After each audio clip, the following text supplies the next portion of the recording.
What?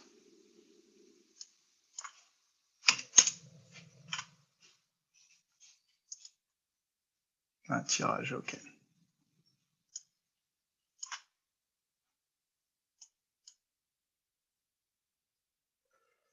Pour rendre un petit peu ce TD plus interactif, on va faire un petit tirage au sort. Qu'est-ce que c'est que ça? Ah, voilà. On va mettre ça là.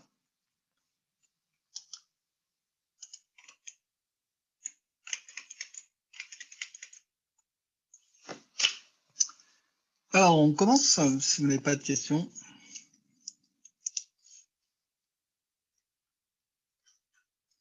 Étude de la sensation de chaud. Donc, on aimerait savoir pourquoi, quand on touche du métal ou du bois, on a une sensation différente. Quand on touche du métal, on a l'impression que ce matériau est froid, alors que quand on touche du bois, on n'a pas cette impression-là. Alors que pourtant, si les deux matériaux sont dans la même pièce depuis un long moment, ils ont la même température. Donc, c'est ça qu'on va étudier. On va voir que, tiens, je fais ici une petite main. Si jamais vous touchez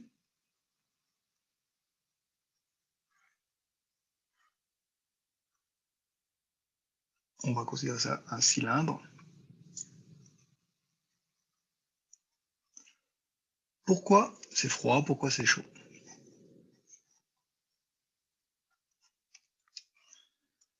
Donc pour modéliser ça, en fait, on va prendre deux cylindres côte à côte. Un premier cylindre ici qui va modéliser la main, qui d'un côté est à la température T1, qui vaut 37 degrés. Sauf si vous avez le Covid, bien sûr, hein, ça c'est un peu plus chaud. Et de l'autre côté, le matériau, qui est à la température de la pièce, typiquement 20 degrés, qu'on appelle T2. Et ici, on a T0 au point de contact. Donc, le but de l'exercice, c'est de trouver cette valeur de T0.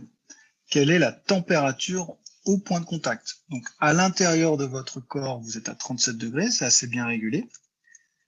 Et au point de contact avec le matériau, combien trouve-t-on? Deux cylindres de même section S, de même axe X, de conductivité K1 et K2, de longueur L1 et L2 sont mis bout à bout, le contact s'établissant en X égale 0. On maintient l'extrémité des deux cylindres aux températures T1 et T2. Les surfaces latérales sont calorifugées. On se place en régime stationnaire. Régime stationnaire, c'est important de le noter.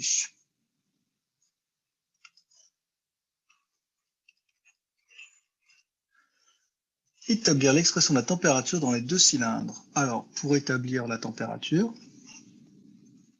il nous faut une équation.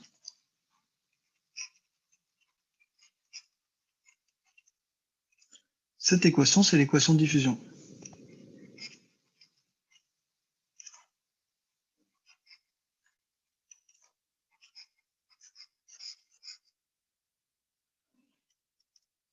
Qui peut nous rappeler cette équation de diffusion? On va tirer au sort.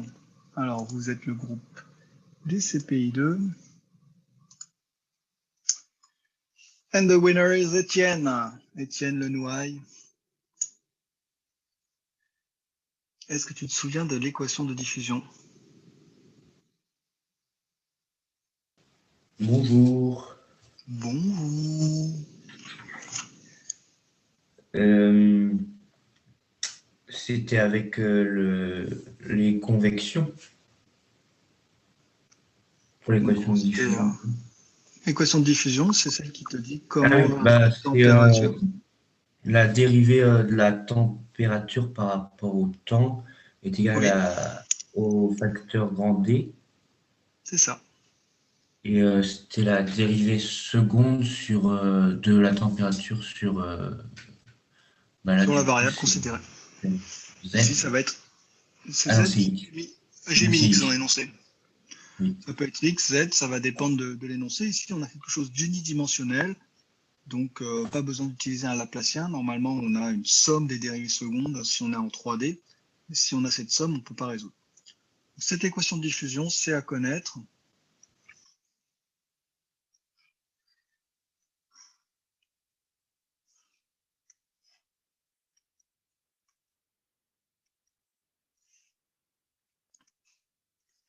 T rond T sur D rond T égale D de T sur dx2.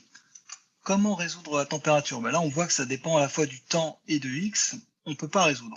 Donc, on va utiliser une autre hypothèse qui va nous dire Enora. Alors, Enora, comment simplifier cette équation pour pouvoir la résoudre? Bah, vu que c'est stationnaire, Exactement. on va avoir d de t sur dx carré égale 0. Stationnaire, la température ne dépend pas du temps. Et donc, ça implique que la dérivée seconde, elle vaut combien? 0. Voilà. Alors, comment on résout ça? On va Bah, demander à quelqu'un d'autre. Ok. Merci. Chloé Bellon. Oui, bonjour. Bonjour. Alors, comment tu résous cette équation? Avec les conditions limites. On les utilisera plus tard, c'est vrai, les conditions c'est limites après. pour déterminer les constantes, mais d'abord, il faut d'abord intégrer, tu as une dérivée seconde nulle Ouais. que vaut la fonction. Bah, du coup, ça vaut tx de la forme ax plus b. Voilà, on intègre une première fois, on a une constante, on intègre une deuxième fois, on a ax plus b. Il faut déterminer maintenant a et b. Je vais demander à quelqu'un d'autre. Karen, comment trouver a et b? Première étape, vous voyez, ne parlez pas tout de suite des constantes, des conditions limites. Déjà, il faut résoudre. Maintenant, on va utiliser les conditions limites. Alors, Karen, est-ce que tu en as une première? En x égale 0, on a t qui est égal à t0. Du coup, b est égal à t0.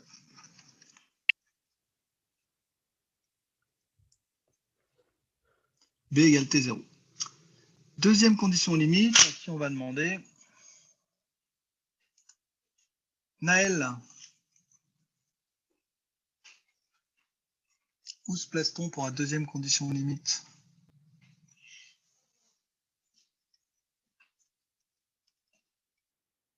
Bonjour. Bonne année. Et bonne santé surtout. Alors, tu te places où pour la deuxième condition limite? Si on regarde le dessin, tout est dessus. Hein. Qu'est-ce qu'on connaît? On connaît T0, T1, T2.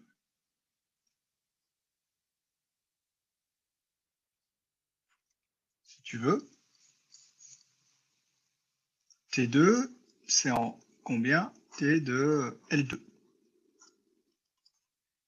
Et ça nous fait A fois L2 plus T0.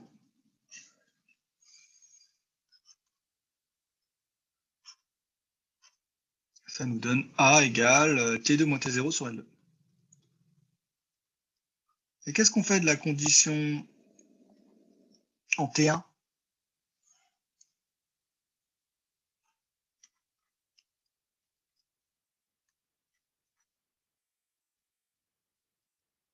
On a aussi un T1. C'est pas compatible.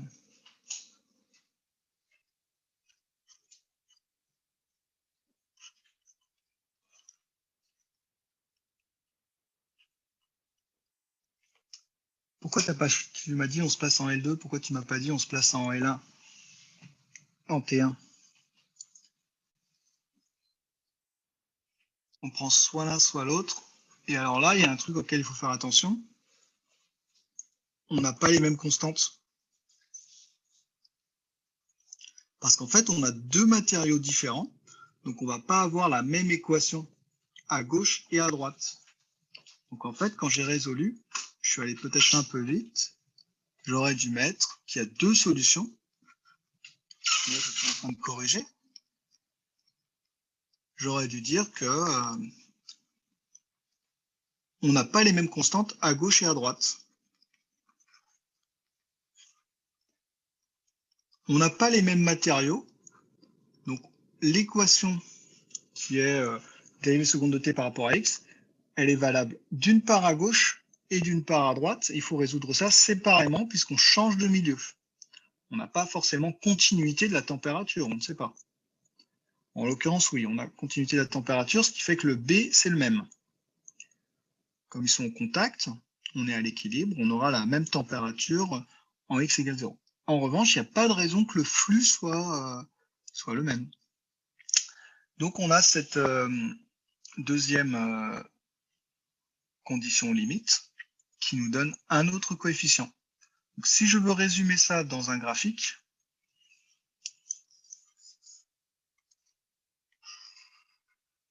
si je trace la température en fonction de x, là j'ai L2, là j'ai moins L1, je pars d'une température T1 pour arriver à une température T2, il n'y a pas de raison que j'aille en ligne droite.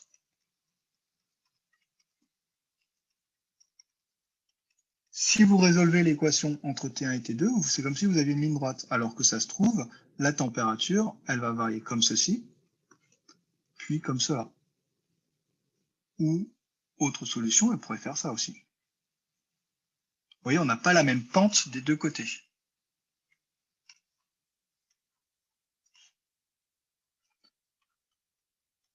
T0 est là ou T0 est là. Ben, on ne sait pas, ça va dépendre des matériaux. Et c'est justement ça qui va faire que le bois va paraître moins froid que le métal. Le métal va absorber beaucoup de chaleur, la température T0 va être plus basse. Donc attention, deux matériaux différents, donc deux résolutions différentes.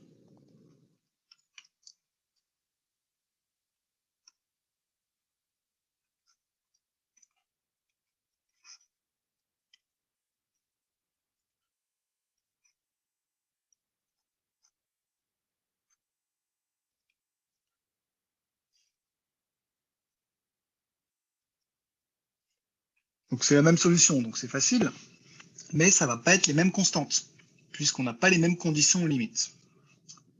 C'est compris? Ça, c'était le petit piège, c'était la petite difficulté de l'exercice. Le reste est assez simple.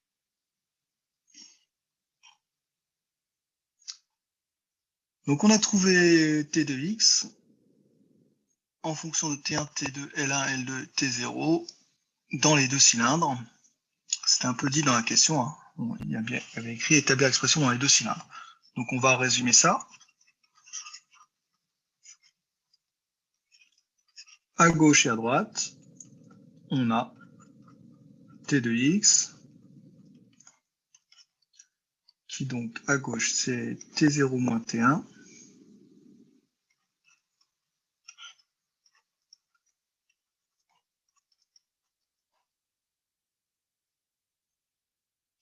Et à droite, T2 moins T0.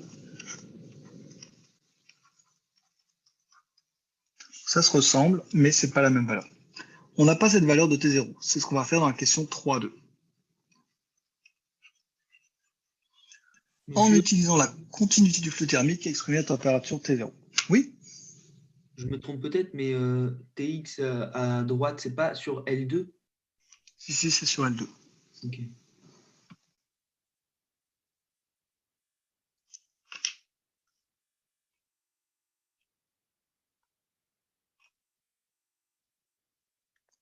Alors, la continuité du flux thermique, qu'est-ce que ça veut dire? À qui on va demander ça? Paul.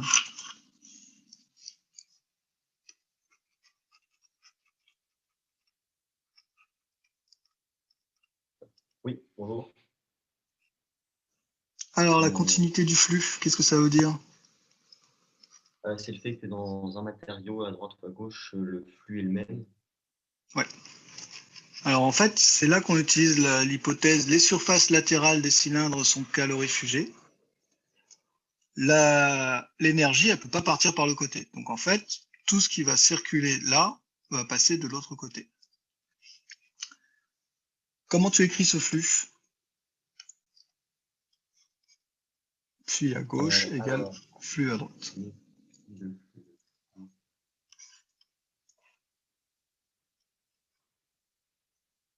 Ce qu'on veut, c'est c'est J fois la surface.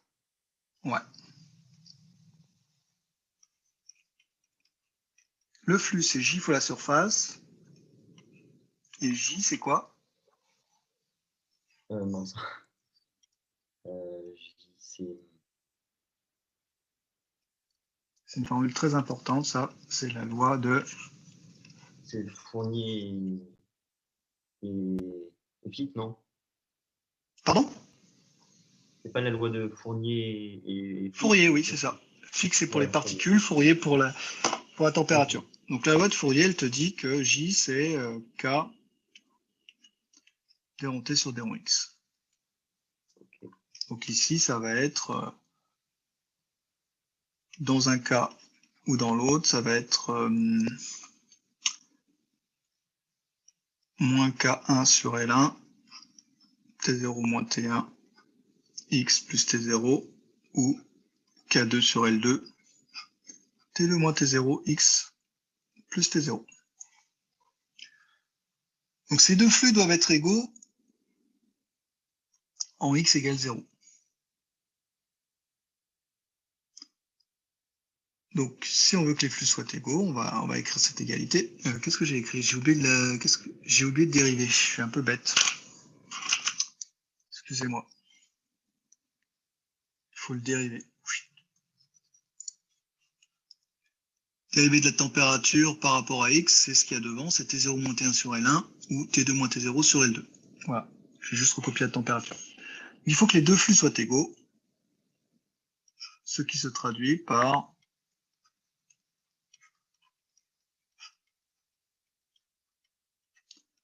moins K1 sur L1, T0 moins T1 égale K2 sur L2, T2 moins T0. Donc, pensez bien à cette partie que j'ai mise en rouge. Nous, on utilisera souvent le flux pour caractériser ce qui se déplace, mais il va falloir revenir à la température quand on est en diffusion thermique ou au nombre de particules quand on est en diffusion de particules. Monsieur, Oui, pourquoi il n'y a pas de moins devant K2 sur L2, T2 moins T0?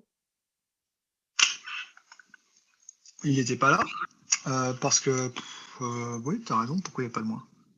Il y a un moins. Je sais pas pourquoi je ne l'ai pas mis. Allez, je vais essayer d'être plus réveillé et de ne pas faire ces petites erreurs. Donc, on veut trouver T0. On va essayer de l'isoler d'un côté. Je vais mettre T0. D'un côté, j'enlève les deux moins des deux côtés, ce sera plus rapide. K1 sur L1 plus K2 sur L2. Je passe le T1 de l'autre côté, ça fait T1 K1 sur L1 plus T2 K2 sur L2. Et donc ça me donne T0 égale. C'est une formule qui fait penser à un barycentre. Je ne sais pas si vous vous souvenez de ce qu'est un barycentre. Quand on a des masses attachées en certains points, quel est le point d'équilibre? Ça s'appelle le barycentre, le centre de gravité. Donc, selon la valeur respective de K et de L, on va avoir un T0 qui va pouvoir se déplacer. Comme sur mon graphique, je vais revenir sur le graphique juste avant. Selon la valeur de la conductivité, T0 pourra se déplacer entre les valeurs hautes et les valeurs basses. On va faire l'application numérique pour voir. Donc, le système précédent modélise de façon grossière le contact de la main avec un objet. On donne les conductivités thermiques de la main, du bois, de l'acier. On suppose L1 égale L2, calculez T0. Je vous laisse faire l'application numérique.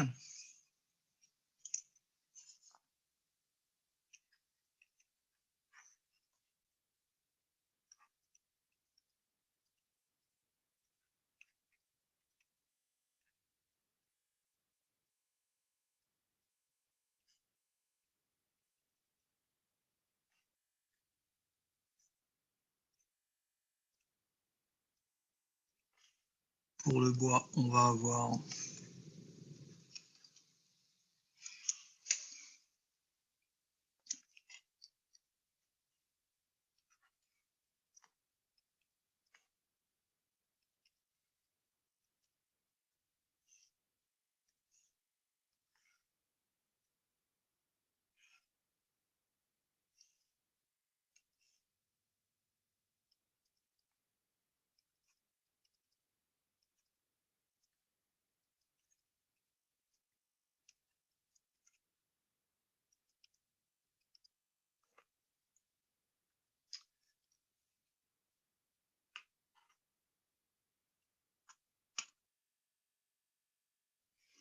Alizé, je remplace T1 par combien? Je remets l'énoncé. Bonjour. Bonjour. On T1. doit convertir en Kelvin. Voilà, c'est pour ça que je posais la question. Il ne faut pas oublier de convertir en Kelvin. 273 plus 37, ça nous fait 280 plus 30, ça fait 310. Et de l'autre côté, on a 20 degrés, ça fait 293. Donc, ça nous fait...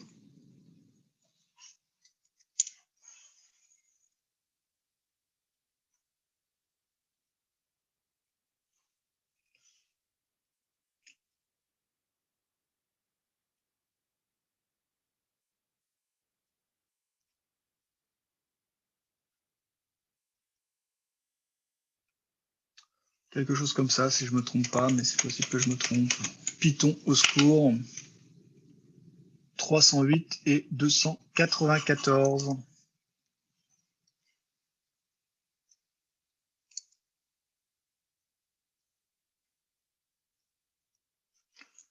C'est ça, 293 000 plus 3100 sur 110, ça fait 294.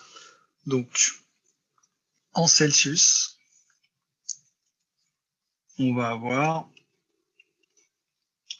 35 degrés Celsius et ici 21 degrés Celsius.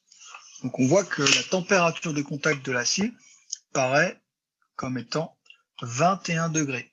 L'acier lui-même est à 20 degrés, mais comme il va absorber beaucoup de chaleur, le corps humain va avoir l'impression que c'est froid. En fait, nos capteurs de température, à nous les humains, ne sont pas réellement des capteurs de température, mais plutôt des capteurs de flux thermique. Donc, quand vous mettez votre main sur un objet, vous ne connaissez pas sa température, vous savez juste si ça va absorber la chaleur ou pas. C'est pour ça qu'on n'a pas les mêmes sensations si on est dans de l'air à 10 degrés ou dans de l'eau à 10 degrés. Vous pouvez faire cette expérience-là si vous allez vous baigner ce week-end.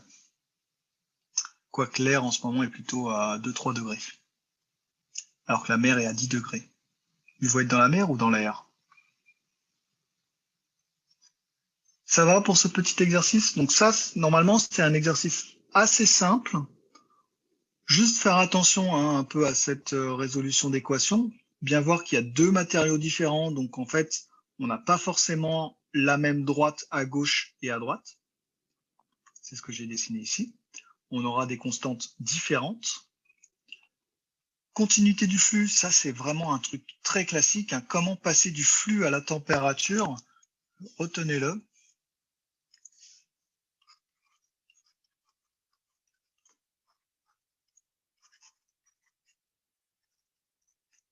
Comment passer du flux à la température? On en a souvent besoin. Il faut utiliser la loi de Fourier. Donc phi c'est J fois S. Intégrale de JDS si J varie, mais en général, on prend des J uniformes. J fois S. Et ensuite, J c'est moins K d rond T sur d rond X. Parfois, c'est moins lambda d rond T sur d rond X. Ça dépend des notations. Hein. Cette conductivité thermique, elle est notée parfois K, parfois lambda. Est-ce que vous avez des questions? Ou est-ce qu'on fait un autre exercice? Moi, j'ai une question. Oui. Et en fait, l'équation de diffusion de température, enfin que ce soit de température ou même de particules, c'est toujours celle-ci? Parce que j'ai l'impression que des fois, on doit l'établir. Est-ce qu'on peut prendre directement celle-ci? Bah, tu vas voir dans l'exercice suivant, on va devoir l'établir. La vraie équation de diffusion. Donc en fait, on ne peut pas apprendre celle-ci par cœur et se dire que c'est tout le temps celle-ci. L'équation de diffusion, je te l'écris, c'est d rond T sur d rond T égale coefficient de diffusion fois Laplacien de T. Ça, c'est bon. Okay. Mais c'est sans création. Avec création directement, du coup, c'est à nous de l'établir. Alors, si on a de la création, dans l'énoncé, on te précisera quelle est cette création, que vaut le terme. Donc ça c'est tout le temps valable. Mais après, tu vois, si c'est en 1D parallèle à X, ça va se transformer en déronté sur déronté égale D fois D de T sur DX2. Ça, on peut le connaître aussi. Hein. C'est un truc relativement classique. Mais si c'est radial, sur une géométrie cylindrique, Oui. si c'est radial sphérique, c'est pas pareil. On aura déronté sur déronté égale D1 sur R dérivé par rapport à R de R dérivé de T par rapport à R. Okay. Donc tu vois, celui-ci, le premier, ça c'est classique. On peut l'apprendre par cœur. Celui-ci, non, bah, il ne faut pas le retenir par cœur. Si j'ai besoin de ce radial cylindrique, je vous demanderai de l'établir. C'est ce qu'on va faire dans l'exercice là. Okay. Après, dans un énoncé, moi je vous donne un formulaire. Si tu connais ça par cœur, le Laplacien, bah, tu connais la réponse en fait. Tu remplaces le Laplacien par 1 sur R dérivé de R par rapport à... Je ne sais pas si je l'ai quelque part, le Laplacien sphérique. On va essayer de trouver la Laplacien cylindrique. Je dis sphérique, c'est cylindrique. Opérateur Laplacien.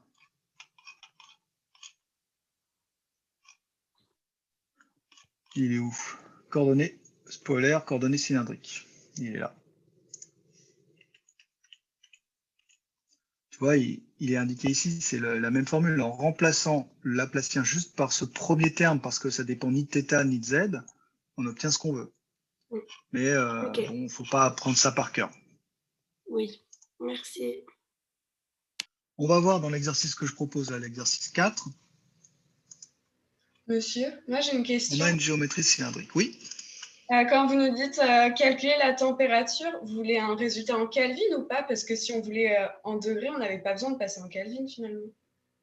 Tu crois ça? Bah oui, vu que c'est une addition, j'ai fait le calcul et on trouve ça marche aussi en Celsius? Oui. Je suis pas sûr que ça marche en Celsius, moi. Bah merci. Bah, vu que ah bon?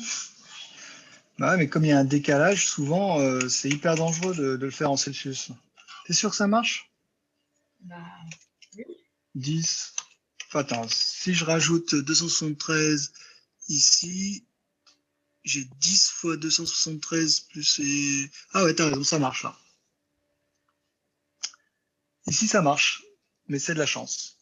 Un petit peu. Donc, faut se méfier. Moi, je vote pour ne pas réfléchir et se mettre tout le temps en Kelvin. Mais si on n'a pas de calculette, après, on ne peut pas reconvertir en degrés, quoi. Ah, 273. Oui, ok. C'est pas compliqué, mais c'est vrai qu'ici, on peut le faire, par exemple, qu'un fois t plus 273.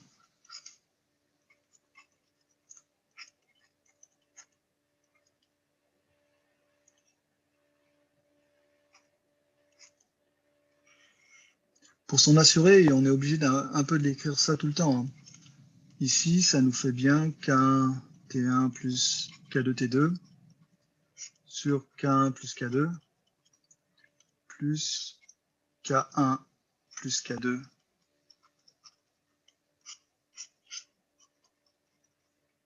Donc là, ça marche parce que ces deux termes-là se simplifient. Mais c'est un peu de la chance. Hein. Par exemple, dans PV égale NRT, ça ne marche pas. Oui. Qu'est-ce qu'on fait de ce truc? T degrés Celsius.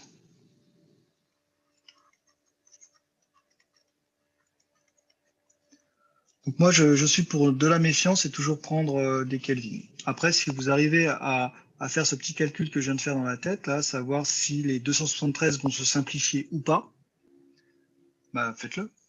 D'accord, ça marche, merci.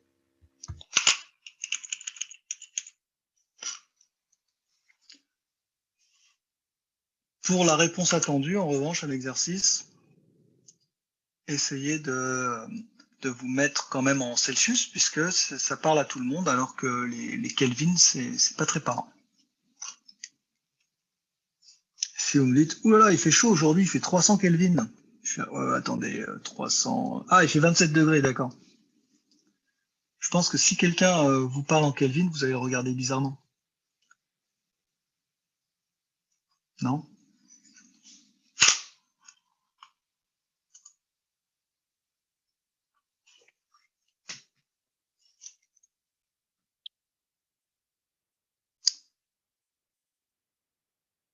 Alors, fusible. Un fusible est un conducteur électrique de grande longueur, de section circulaire, de rayon R, de masse volumique mu, de capacité en note gamma et tout ça. Ce conducteur est parcouru par un courant. Donc, un fusible, c'est un truc comme ceci, dans lequel passe de l'électricité.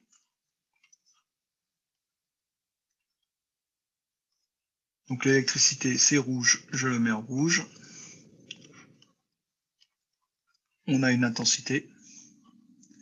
Cette intensité va chauffer le fusible.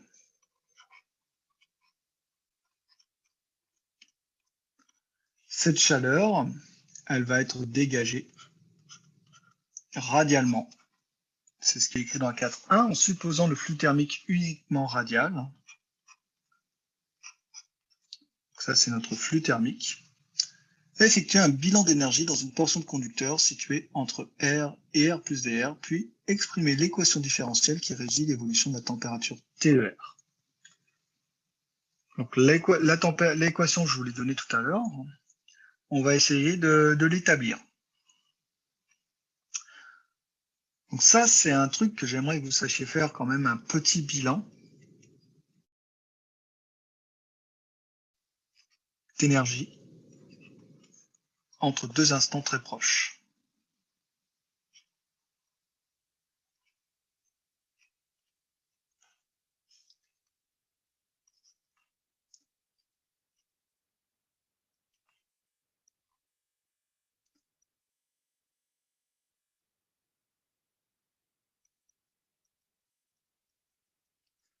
Notre système, je le dessine ici.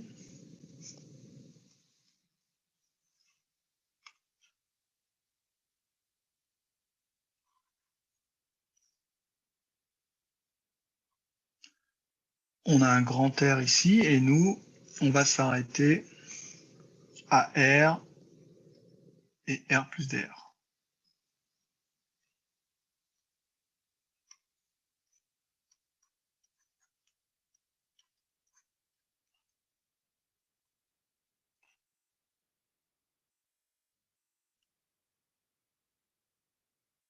Vous voyez notre système, je l'ai hachuré en noir ici.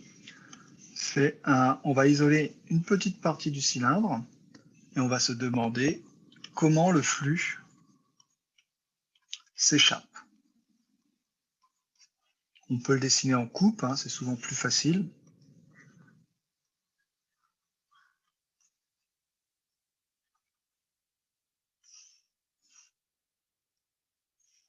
On est entre R et R plus dr et on a un flux comme ça qui va s'échapper. Et on voudrait savoir comment varie la température. Alors, pour le bilan d'énergie, je vous rappelle le point de départ, la variation d'énergie égale entrée moins sortie, plus création moins perte. Une fois que vous retenez ça, il faut passer aux maths, il faut mettre des lettres plutôt que des mots. À qui va-t-on demander? Marine? Comment tu écris variation d'énergie, ce qui est à gauche?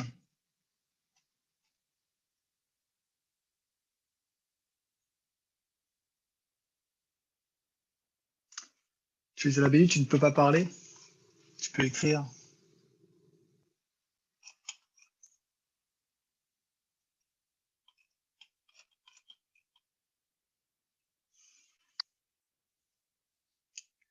Donc, à gauche, hein, il faut bien repérer que c'est le côté temporel.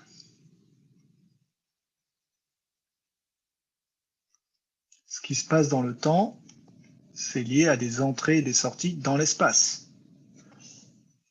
Donc, ce n'est pas la dérivée du flux.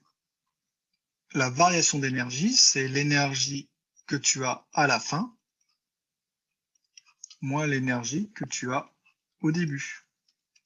Quand tu me parles de flux ou de DQ, transfert thermique, c'est plutôt ce que tu vas avoir à droite dans l'espace. Les transferts thermiques, c'est ce qui va être reçu pendant dt. Donc ici, qu'est-ce qu'on a comme entrée? On va demander à quelqu'un d'autre. Ewen.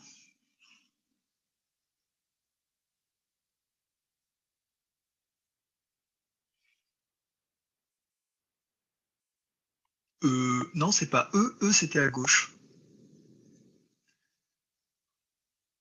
Quelle est la grandeur physique qui caractérise les entrées, les sorties, l'énergie en mouvement? Donc c'est ce qu'Étienne a mis juste au-dessus, hein, c'est le transfert thermique, mais on peut le noter autrement. On l'a noté autrement. C'est phi. Ouais, merci Mathis. Donc, les entrées, c'est toujours représenté par un flux. Donc tu as un flux d'entrée, un flux de sortie. Création moins perte, on demandera à quelqu'un d'autre. Alors, le flux en entrée, il est où?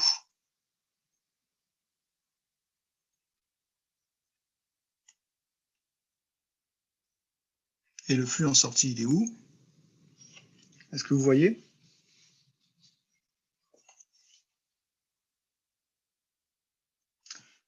En entrée, on entre en R, tel qu'on l'a dessiné. Hein. Quand c'est radial, on reste dans le bon sens par rapport aux coordonnées. On va s'éloigner du centre. Donc on entre en R et on ressort en R plus dr. Il nous manque création moins perte. Alors, la première partie, ce qu'on vient de faire, c'est ultra classique, hein, tout ça. Cette partie-là, c'est la partie classique qui vient dans tous les exercices de diffusion quand on a des bilans à faire. On a déjà fait ça aussi en mécanique des fluides. Quand on faisait des bilans de volume, on disait le volume AT plus dt moins le volume AT égale ce qui rentre moins ce qui sort. Ce qui rentre moins ce qui sort, c'était le flux ou le débit. Débit entrant moins débit sortant. Vous voyez, c'est un peu la même chose. Ce qui est moins classique, c'est création moins perte. Donc la deuxième partie ici, ça, c'est dépendant de l'exercice. On ne peut pas l'inventer. À qui on va demander qui est la prochaine victime? Hélène Thirouin. Oui. Alors, le terme de création, qu'est-ce que tu as envie de mettre? C'est dans l'énoncé.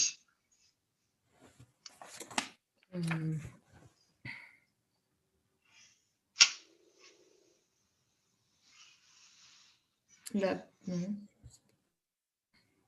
Je sais pas. Alors, où est-ce qu'on voit?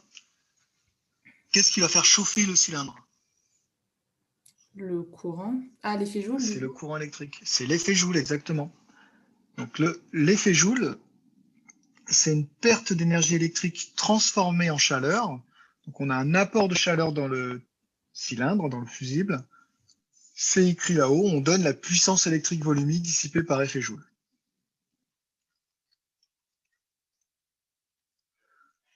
Et les pertes, bah, il n'y en a pas.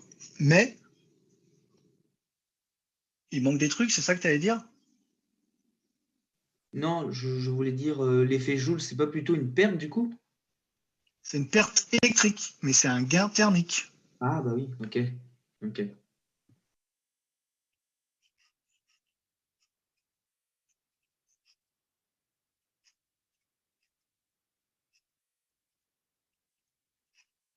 C'est une création de chaleur. Alors, il manque des trucs dans l'équation. Hein. Je l'ai fait volontairement. Tout ça, c'est pas homogène. Ce qui rentre, ce qui sort, c'est le flux. Mais le flux, c'est pas de l'énergie. Le flux, c'est une puissance en watts. Qu'est-ce qui manque pour que l'équation soit exacte? Il manque plein de termes partout. Il manque des dt, oui. Donc, on les oublie pas, les dt. Phi dt, c'est bien des joules. C'est des watts fois des secondes. Tout ça, c'est des joules aussi. Je ne sais pas si vous voyez bien quand j'écris en bas. Et PJV aussi, c'est pas des joules, ça doit être des joules. On nous dit que c'est une puissance électrique volumique dissipée par effet joule. Donc il y a un terme volumique. Donc là, je vais multiplier par dt pour transformer des watts en joules, puisque PJV c'est une puissance. Hein. On retient bien que puissance fois temps, c'est de l'énergie.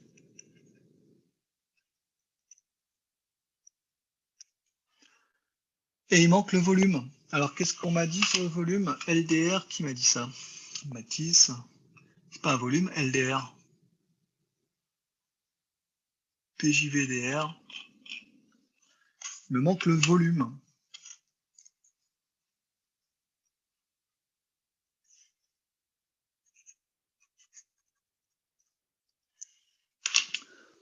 Entrée R, sortie R, RS plus DR, mince RS.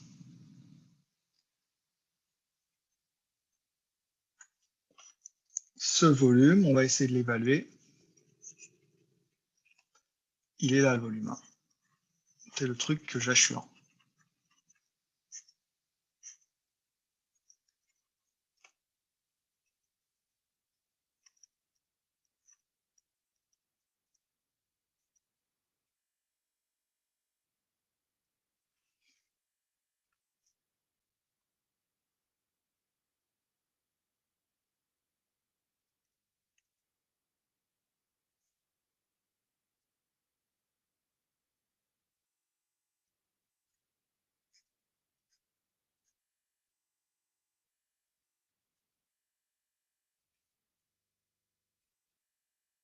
J'ai L ici. Là, j'ai une épaisseur DR. Et tout le tour, j'ai 2 pierres. Donc là, j'ai mon 2 pierres qu'on retrouve ici. Le L là et le DR d'épaisseur.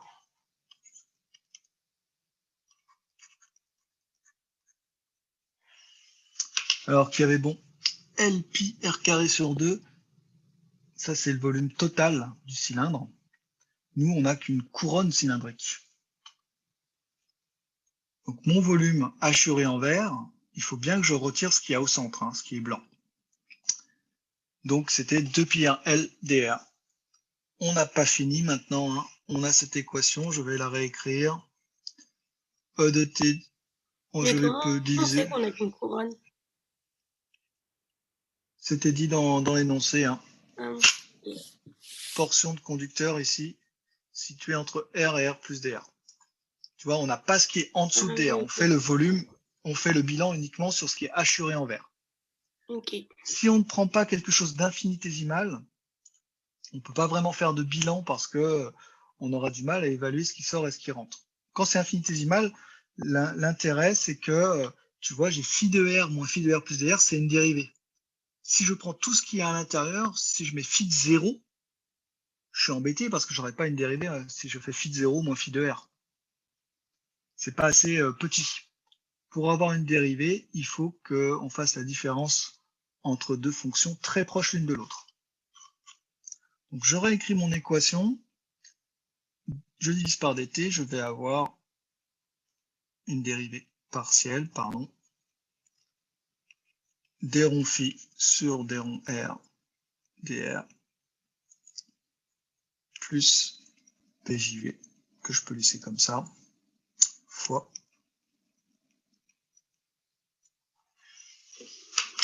voilà mon équation en divisant par le temps et en disant que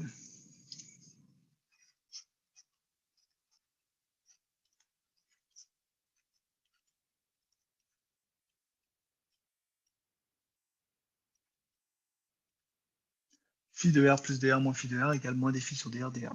Ça, c'est la même chose que je rappelle pour ceux qui n'y sont pas encore. F de x plus h moins f de x, c'est égal à h f' de x. C'est la même chose. Hein.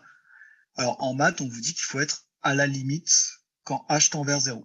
Cette limite, elle est contenue dans la notation dr. Dr, c'est un élément infiniment petit, c'est-à-dire aussi petit qu'on veut, de variation de rayon.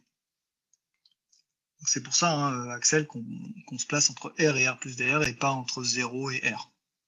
Sinon, on n'aurait pas cette dérivée qui apparaît.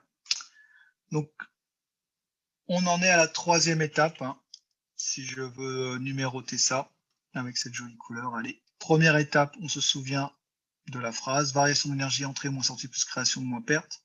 Deuxième étape, ça, j'aimerais bien que vous sachiez le faire, hein, passer de la variation d'énergie à la mise en équation. Troisième étape, c'est juste une étape de simplification. Deuxième étape, c'est plutôt une étape de traduction. Et maintenant, il faut passer à la température. L'étape suivante. On veut une équation qui porte sur la température. Savoir comment varie la température. Alors, on va le faire à gauche et à droite. Pour la partie gauche, sur l'énergie, on va demander à Chloé.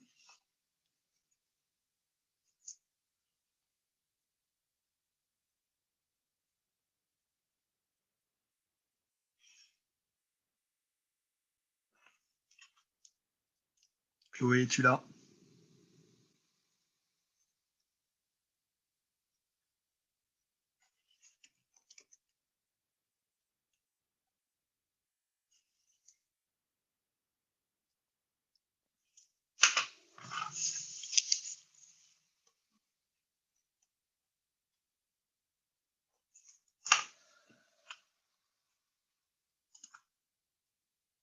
Chloé Grouard, on passe à une autre Chloé. Est-ce que tu peux m'exprimer la variation d'énergie en fonction de la température en utilisant les données de l'énoncé? Oui, du coup, l'énergie, ça va être le coefficient thermique fois la variation de la température en fonction du temps. Et du coup, ça fait la masse volumique fois la capacité thermique, C, fois le volume et la dérivée de la température par rapport au temps. C'est ça. Donc, la dérivée de E par rapport au temps, ça va être mu, C, déronté sur déronté, fois le volume qu'on a déjà exprimé, 2 pi R LDR. Donc ça, c'est la capacité thermique massique. On n'oublie pas cette définition. C'est-à-dire, c'est la quantité d'énergie qui est contenue à l'intérieur du volume en fonction de la température. Si jamais je veux augmenter la température de 1 degré, quelle énergie je dois injecter? Je dois injecter M fois C.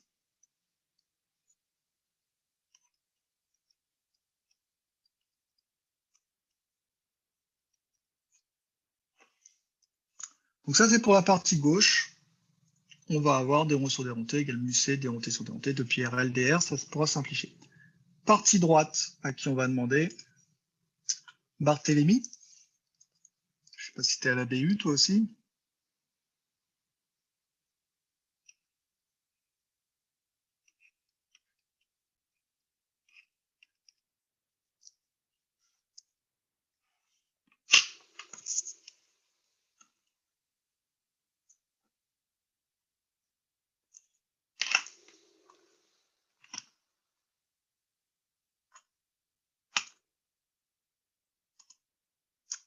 Thomas?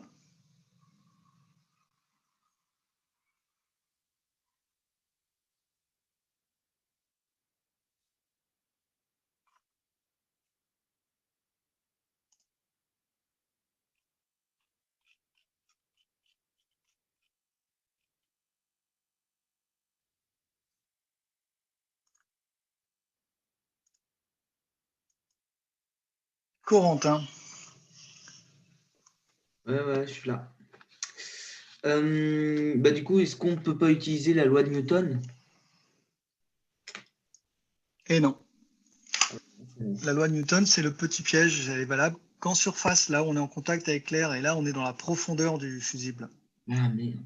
Ok, Il faut d'accord. utiliser ce qu'on a utilisé dans l'exercice précédent. Comment est-ce que tu relis phi à la température.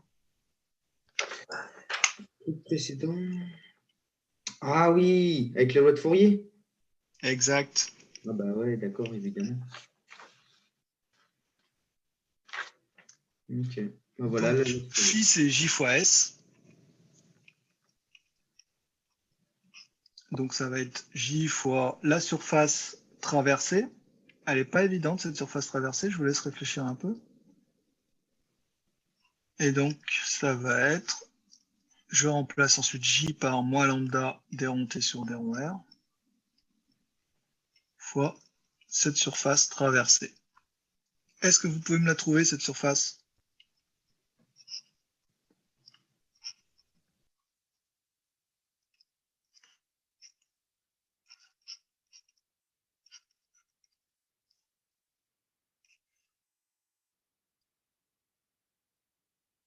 À la surface, c'est toujours l'espèce de petit cylindre de fusible. Ouais, on est toujours sur ce système-là, étudié en vert. Le flux, en fait, si jamais je le dessine, il va traverser ce truc-là. Ok. Donc, que vaut cette surface? Si on a bien fait le dessin, normalement, c'est assez simple. Et c'est pas pi r carré, parce que pi r carré, ça voudrait dire que le flux thermique, il passe selon l'axe du cylindre. Or, là, le flux il est radial, il passe sur le côté. C'est bien sur ce que j'ai dessiné là, en bleu. Donc, moi, ce que je vois, c'est juste 2 pi rl. Voilà, Mathis. Très bien, Mathis. 2 pi rl, 2 pi rl. Tu l'as dit plusieurs fois. Hein. Tu insistes parce que je ne lis pas le chat. Ok, ok. Donc, cette surface traversée, j'insiste parce qu'il y a plusieurs surfaces possibles. Hein. Pensez bien à ça. C'est la surface traversée par le flux qui compte. J fois la surface traversée. Donc, on a ce truc-là. Au final, dφ sur dr, ça fait... Je peux sortir le 2πl. J'ai oublié un lambda quelque part. Hein. Ça va faire 2π lambda dérivé par rapport à R de R fois dérivé de R de T.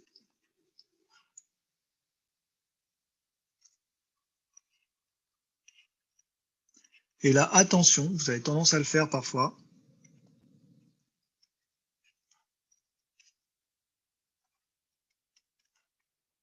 Un R est piégé à l'intérieur de la dérivée. Oui? Vous n'avez pas oublié le grand L? Si. 2πl. Ouais, le 2πl, je peux le sortir. Tout ça, c'est des constantes. Je peux les sortir.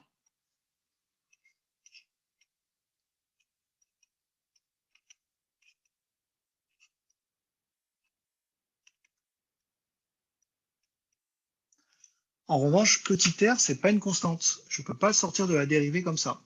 Donc on se retrouve avec cette expression de la dérivée. Et on va avoir une équation. Ensuite, si je remets tout dans l'ordre, vous allez voir. Il faut que je remplace maintenant d rond sur d rond t. J'ai dit que c'était mu c dt sur dt de pi r LDR. Je vais tout réécrire.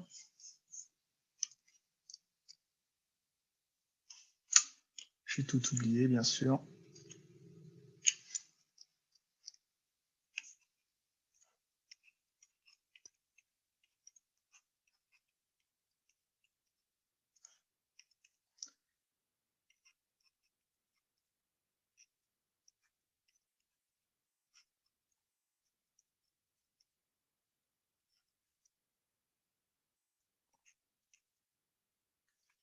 Qu'est-ce que j'avais en haut?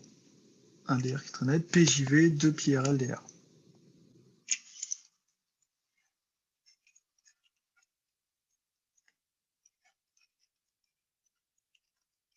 Là, je vais pouvoir simplifier les termes. 2pi, on le retrouve partout, je peux l'enlever. Le L aussi, le DR aussi.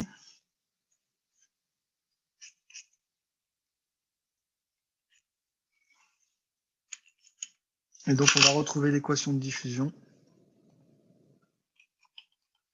Je n'ai plus de place.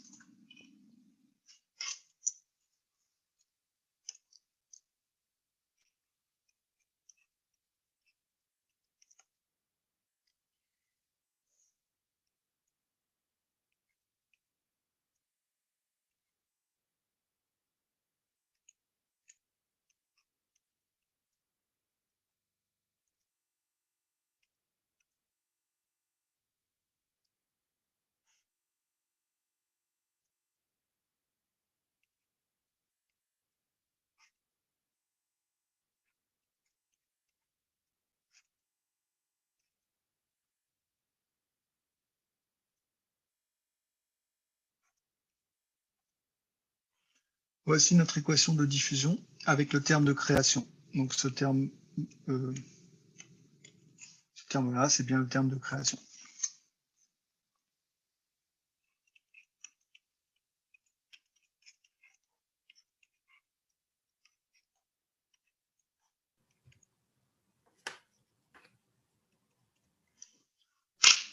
Donc si on revient à ce que je vous ai montré tout à l'heure, bah tiens, je vais fermer la fenêtre. C'était quoi? C'était laplacien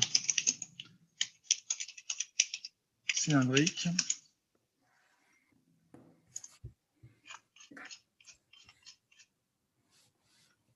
On voit bien qu'on a l'expression à gauche, 1 sur R, dérivé par rapport à R de R fois la dérivée. On n'a pas une dérivée seconde directe, on a la dérivée de R fois la dérivée. Donc ça apparaît naturellement quand on fait le bilan. Mais si on connaît la dernière expression, si on sait qu'il y a un Laplacien et que l'expression du Laplacien vous est donnée, et ça vous sera donné le jour de l'examen, là je l'ai mis, c'est sûr, vous pourrez vérifier votre bilan. Ce n'est pas super évident ce bilan. Il faut vraiment prendre son temps, mais moi j'aimerais bien que vous sachiez le faire. Surtout les premières étapes, là, hein. Écrire 1 et 2, c'est savoir traduire, donc ça c'est le travail du physicien. Savoir traduire une conservation, un bilan d'énergie, en formule physique, en formule mathématique. On n'a pas fait de résolution, pour l'instant on n'a fait que des manipulations d'expressions.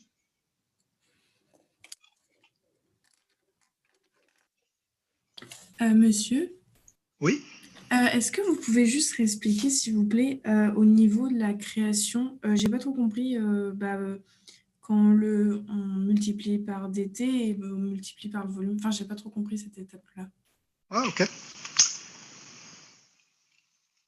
Donc le bilan qu'on fait, c'est un bilan d'énergie.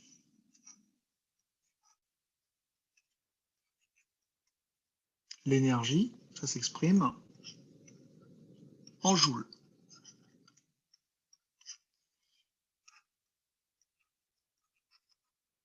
L'énoncé nous donne, je le relis, la puissance électrique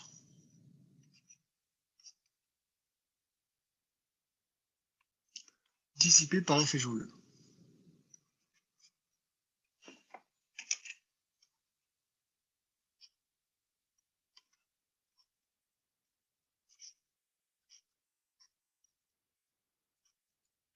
On nous dit bien que c'est une puissance, et en plus on nous dit, mince, j'ai oublié ce terme important, une puissance volumique. Hein, je peux te le surligner, la puissance volumique dissipée par effet Joule. Puissance volumique, c'est des watts par mètre cube. Si tu veux faire ton bilan, il faut que tu transformes ça en énergie.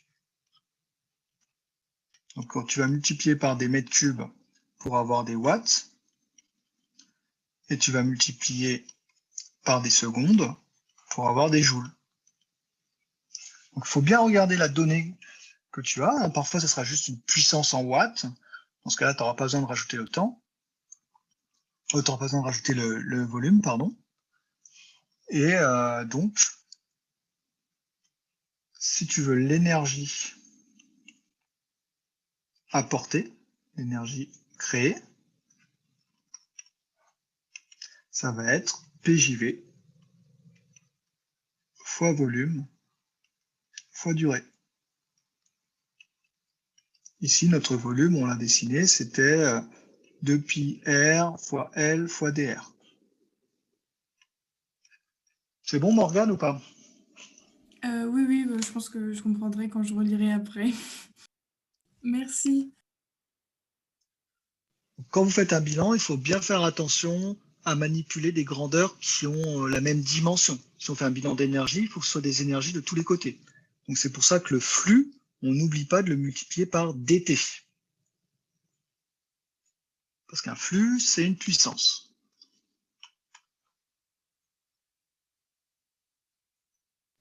Monsieur, j'ai une question aussi. Oui. Juste, j'ai pas compris d'où sortait le lambda. Le lambda, il sort de la loi de Fourier. Je ne l'ai pas mis dans la loi de Fourier?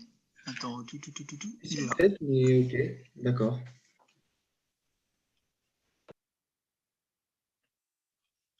Donc la loi de Fourier, hein, ça c'est une des lois importantes.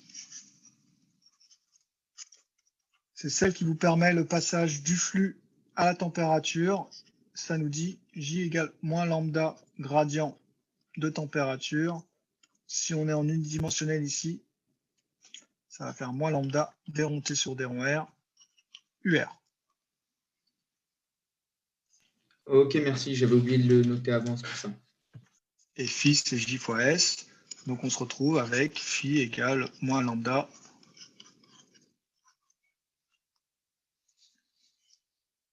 On n'oublie pas que ça, c'est la surface traversée.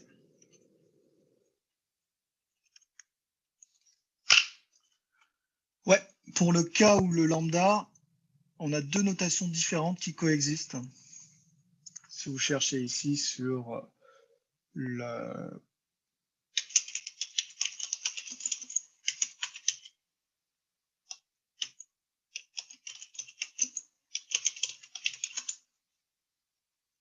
conductivité thermique,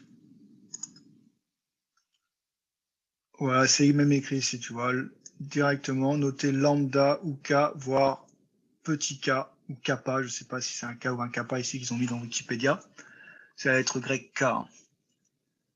La conductivité thermique intervient notamment dans la loi de Fourier. Donc si vous voulez réviser pour l'examen, je vous conseille Wikipédia. Phi égale, ils ont noté petit phi, danger, désigne la densité de flux thermique. Le J, nous, ils l'ont noté petit phi dans Wikipédia. Densité de flux thermique. Flux thermique, blablabla, densité de flux thermique, c'est phi sur S. Mais pourquoi je fais court, moi? Pourquoi j'écris des trucs? Il y a tout dans Wikipédia. Je m'embête, hein. Convection, rayonnement.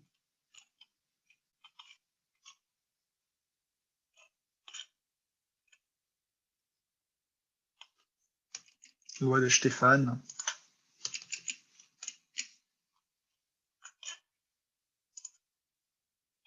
Oh, j'ai vu une matrice, ça me donne des idées.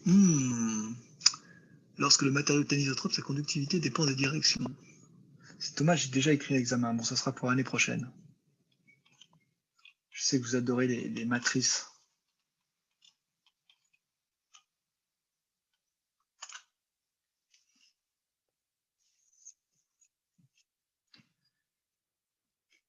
Alors, on a fait la question 1. C'était que la question 1, ça? Combien de temps on a passé? Ouh là là. Bon, maintenant, il reste la question mathématique. Résoudre cette équation en régime permanent en utilisant les conditions limites continuité du flux à l'interface et montrer que la température en R vaut. Donc, c'est là que ça devient intéressant.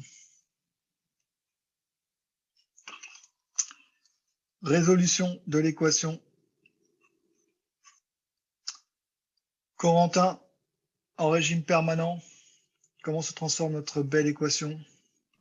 Ah bah non, j'ai déjà été interrogé avant, vous avez pas Ouais, recliqué. je sais, mais t'es mon petit chouchou, alors je te réinterroge. Ouais, bah merci bien pour ça. Attendez, je réfléchis 2 secondes. Hein.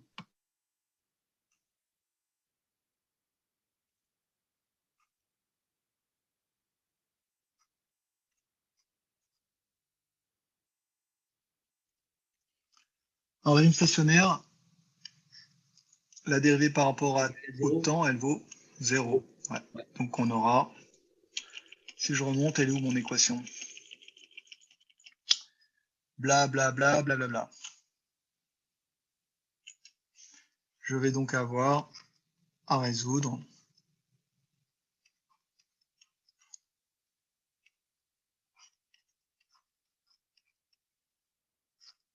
PJV, c'était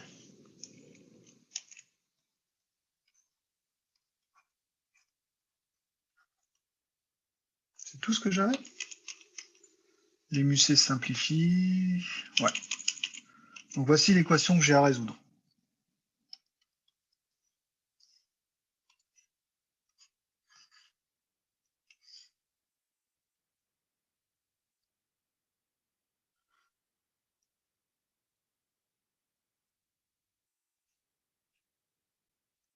Permanence et après un régime transitoire. Oui.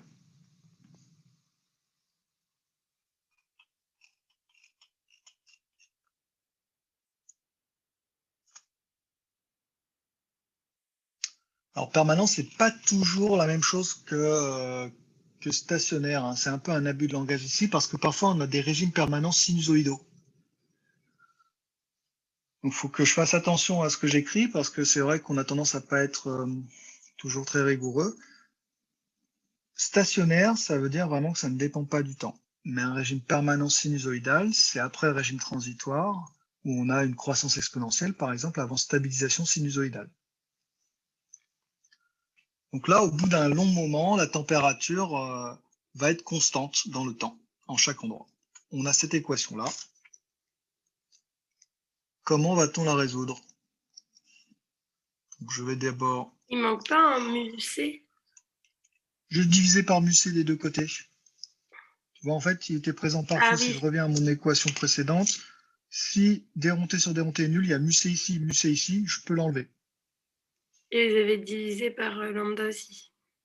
J'ai divisé par lambda pour avoir quelque chose qui ne dépend plus des constantes ici.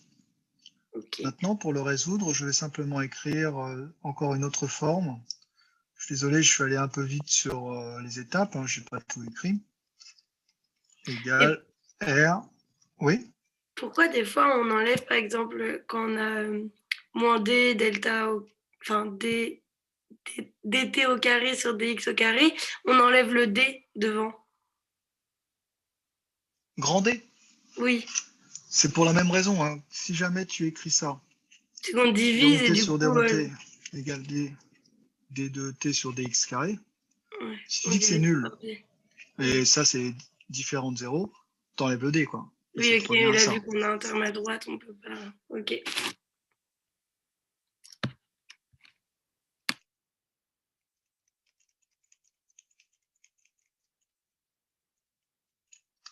Donc voilà ce que j'ai à résoudre. Est-ce que vous savez le résoudre?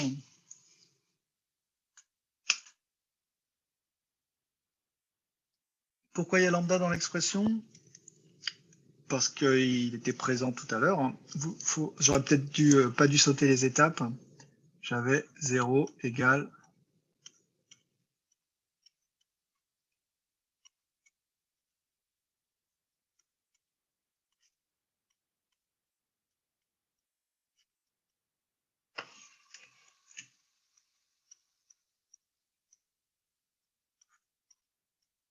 Je suis parti de là. Hein. Donc j'ai divisé par lambda.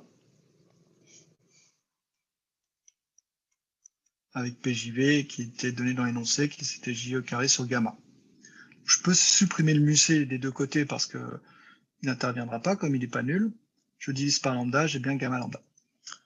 Alors, Chloé, je suis déjà interrogé, donc je vais passer à quelqu'un d'autre. Manon. Bossua, pas Manon, Péraguche. Oui, Manon. Oui. Comment tu fais la première étape de la résolution? On fait une séparation des variables, non? Non. Ah, bah alors... Là, c'est un truc du type f' de x égale moins r fois a. Mince, pas, moins x, pardon, je vais mettre. Est-ce que tu sais résoudre f? Bah oui, c'est tout. Hein. Une primitive de r, tu connais? Bah, r carré sur 2. Exact. La constante, elle n'est pas changée, plus une constante ici,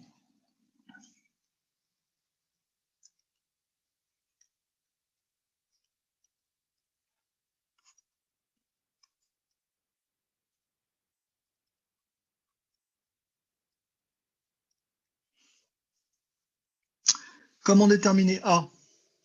Moi, je dis que A est nul.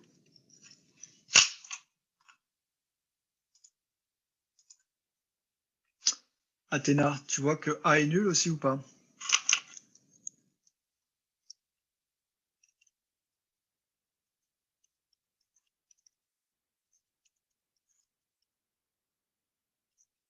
C'est bien, je pose la question, mais je réponds tout seul.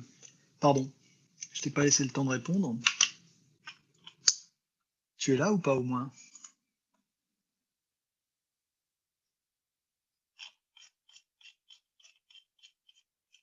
Ah, je ne te vois pas dans la liste. Et tu ne me réponds pas.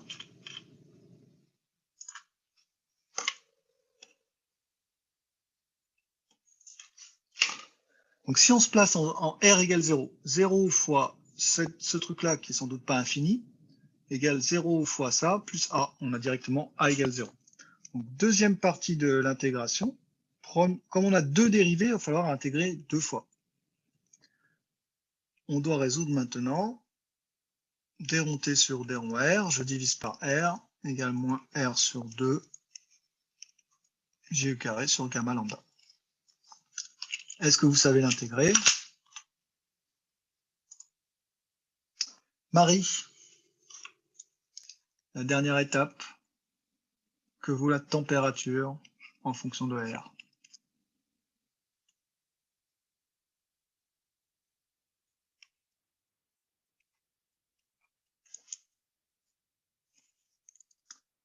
J'intègre encore une fois, j'ai moins R carré sur 4, J carré sur gamma lambda.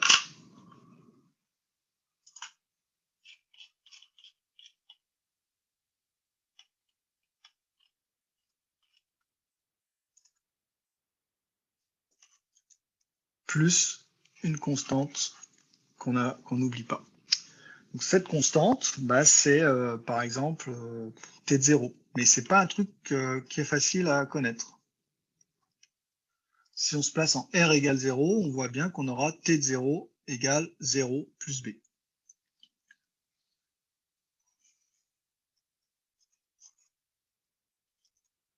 Donc si on veut résoudre... Pardon? Est-ce qu'on aurait pu laisser A? Enfin, je sais que moi, j'aurais pas eu le réflexe de directement me dire A égale 0. Ouais, mais si tu laisses A, ça devient plus compliqué parce que R. Tu vas avoir à résoudre d rond t sur d rond r égale moins r sur 2 j au carré sur gamma plus a sur r. Donc tu vas faire intervenir un logarithme. Ah oui, tu vas retrouver la même chose. Essayez de trouver vos constantes le plus rapidement possible. Ça évite d'alourdir les équations. Ça fait plus a ln de r plus b. Donc là, comment tu fais pour appliquer tes conditions aux limites? On se place en R égale 0. J'ai ce terme qui est nul. Ah, ln de 0, ça tend vers l'infini. J'ai un léger problème. Donc tu vois, c'était pas évident. Donc on essaye de déterminer les constantes dès qu'on intègre. Tu fais apparaître une constante, essaye de voir si tu peux trouver sa valeur. Ça simplifiera peut-être les calculs. Okay. Là, on le voit très bien, hein, parce qu'on se retrouve avec ce logarithme Burke. Ok, merci. Donc, on ne connaît pas la température en 0. Il nous faut une deuxième condition aux limites.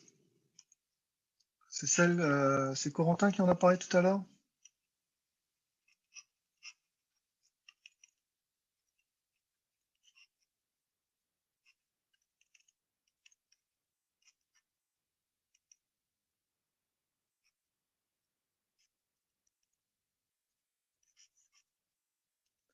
En grand R, on a continuité du flux. C'est-à-dire que vous avez votre fusible de rayon R, et en surface, vous avez des échanges conducto-convectifs. Mais uniquement en surface. On ne peut pas l'appliquer à l'intérieur, ça.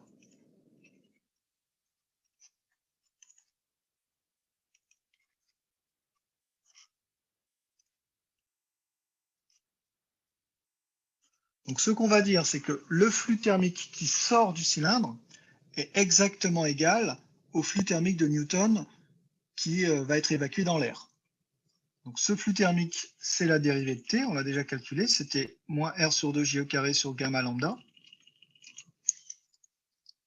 on va écrire le flux en R- va être égal au flux en R+. C'est ça la continuité.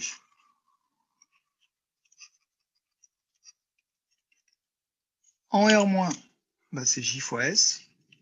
C'est moins lambda démonté sur D rond R S, qui doit être égal à Newton. Et Newton, il est écrit dans l'énoncé, c'est H T2R moins TR S.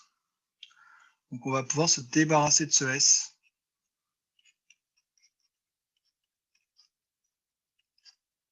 Qui est présent des deux côtés. Et la dérivée, on l'a déjà calculé, c'était R sur 2 J au carré sur gamma lambda.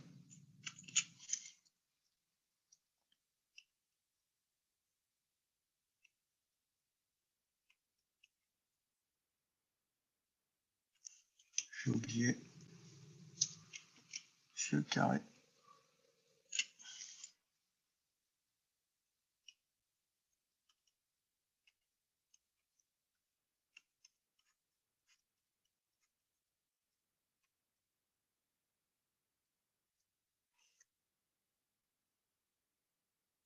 Ah, j'ai oublié qu'il y avait un moins. Donc moins par moins, ça fait plus. Voilà. Et donc on trouve ici la température en grand R qui est égale à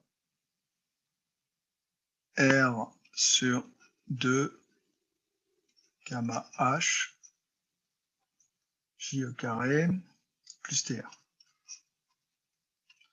Si je ne me trompe pas. Là, on est en grand R.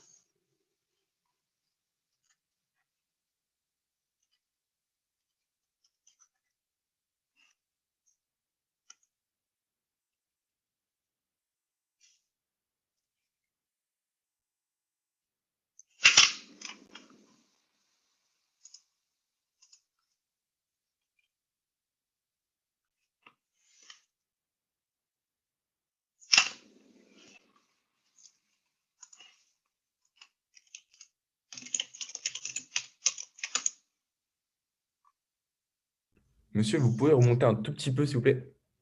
Ouais. Là, Merci. ça va comme ça? Parfait. Merci. Donc maintenant, il nous faut essayer d'établir la relation qui était donnée dans l'énoncé, hein, en passant à l'intensité. Et ça, je ne sais pas si vous vous en souvenez. Vous l'avez vu l'année dernière, mais c'était vite fait.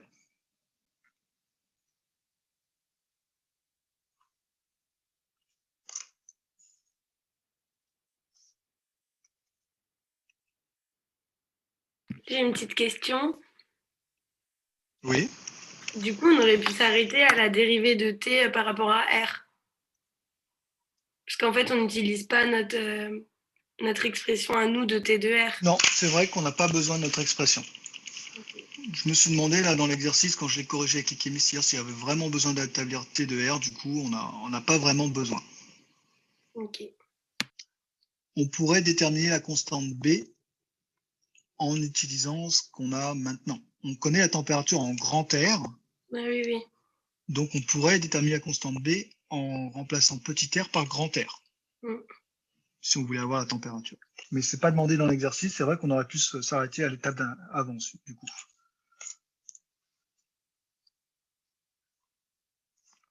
Donc, pour passer à l'intensité maintenant, c'est le pi grand R carré. C'était Ewen tout à l'heure qui avait proposé ça pour la surface. Cette fois, la surface traversée, c'est plus celle de côté par l'électricité, mais c'est bien celle de travers, hein, de section. Donc, si on veut remplacer J au carré, ça va être I carré sur pi carré R4. Et donc, dans mon expression de T de R, je vais avoir R sur R4, ça fait R cube, I carré sur 2 pi carré gamma H R cube plus TR. J'espère que j'ai la même expression dans l'énoncé, sinon il va falloir que je me justifie. I carré de gamma H pi carré R cube. Voilà. Là, on a terminé l'exercice. On a trouvé la température en grand R la température de surface du fusible. Et la question la plus intéressante, c'est la dernière, interpréter. Jonas, est-ce que tu peux interpréter ça? Il avait un rendez-vous chez le dentiste. D'accord. Un rendez-vous chez le dentiste à la place de la physique. Corentin, c'est encore toi, c'est marrant, non? Bon, Mathis, je t'ai vu sur le chat, mais je t'ai pas entendu. Interpréter. Interpréter. Ouais, cette dernière équation, elle est belle, non? Vous voulez que j'interprète? Souvent, vous êtes coincé par cette question, mais demandez-vous ce que je veux. Ce que je veux, c'est qu'on réponde à la question posée par l'exercice. L'exercice, là, c'est un fusible. Un fusible, c'est destiné à interrompre le passage du courant quand il y a trop de courant. Quand il y a trop de courant, il y a plus de flux qui sort? Quand il y a trop de courant, quand I augmente, la température augmente. Qu'est-ce qui se passe si la température est trop élevée pour un métal? Ça fond? Ça fond, exactement. Donc dans l'interprétation, là, c'est ce qu'il fallait dire. On a une formule qui nous permet de relier la température à l'intensité, et donc on va pouvoir savoir à partir de quelle intensité le fusible va fondre. C'est comme ça qu'on va fabriquer des fusibles 32 ampères, 16 ampères ou 9 ampères. En réglant grand R, si on dit on veut fabriquer un fusible 32 ampères, quel est le rayon du fusible? On peut essayer de faire le calcul. Si jamais la température en surface dépasse la température de fusion, la conduction électrique sera interrompue. Bon, je vous embête avec ces questions d'interprétation, hein, mais c'est pour essayer de sortir un peu des équations et mettre du sens à ce qu'on est en train de faire. Donc, ces calculs, ils servent à ça, ils servent à dimensionner le fusible. Quel doit être le rayon du fusible pour qu'il fonde si jamais il y a 32 ampères qui passent? Ça va, ça vous a plu? On a un peu débordé du temps là. Hein. Ouais, c'était trop bien. C'était trop bien. Hein. Ouais. On est bien ensemble. Mm. Bon, je vous dis à demain. N'hésitez pas à me poser des questions. Là, en ce moment, je réponds à pas mal de questions par mail. Je préfère répondre sur le forum pour que tout le monde voit, mais je réponds quand même aux questions par mail.